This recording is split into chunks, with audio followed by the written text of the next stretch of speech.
আজকে puppet show দেখে আপনার কাছে কেমন লেগেছে, আমাদের যদি কিছু বলতেন। না না, পাপেট শো তো আমার খুব ভালো লেগেছে। আমার পাশে যিনি ছিলেন এই যে শারমিন লাকি, উনি দেখলাম ভিডিও করতেছেন, তো ভিডিওটা দেখে মনে হচ্ছিল আমি যে অ্যানিমেশন মুভি দেখছি। এটা খুব ভালো একটা আইডিয়া, কারণ হয় কি আমাদের দেশে তো অনেক প্রবলেম, এই সোশ্যাল প্রবলেমগুলিকে কিন্তু এই পাপেট শোর মাধ্যমে নিয়ে আসা যায়, তাই না? এটা আমার দেখে মনে হয়েছে। তারা অবশ্যই একটা প্রবলেম নিয়েও এসেছে, এটা দেখে খুব ভালো লাগছে। এবং বড় বড় প্রবলেমগুলি বাচ্চাদেরকে আসলে প্রবলেমের কথা বলা তো ঠিক না, কিন্তু যদি তারা যদি মজা করে একটা প্রবলেম বুঝতে পারে, সেটা অনেক গুরুত্বপূর্ণ আর কি। তো সেই হিসাবে আমার মনে হয় পাপেট শোটা আবার নতুনভাবে আসতেছে আধুনিক ফরম্যাটে, এটা খুব একটা ভালো একটা জিনিস হয়েছে। এই ধরনের উদ্যোগ আরো ঘন ঘন নেওয়া উচিত বলে আমি মনে করি। যারা পাপেট নিয়ে কাজ করে, মানে যারা পাপিটিয়ার, ওদের উদ্দেশ্যে যদি আপনি উপদেশমূলক কোনো কথা বলতেন।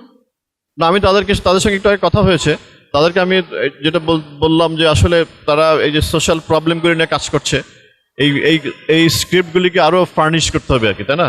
আরো ইজি করতে হবে যাতে বাচ্চাদের সাথে কমিউনিকেট করা যায়, এরকম করে স্ক্রিপ্টগুলি তৈরি করতে হবে। তারাও সেটা ফিল করতেছে। এটা হয়তো ওদের ভবিষ্যতে তারা যদি আমাদের সঙ্গে যোগাযোগ করে, আমরা হয়তো হেল্প করতে পারবো কিছুটা। Thank you. অনেক ধন্যবাদ।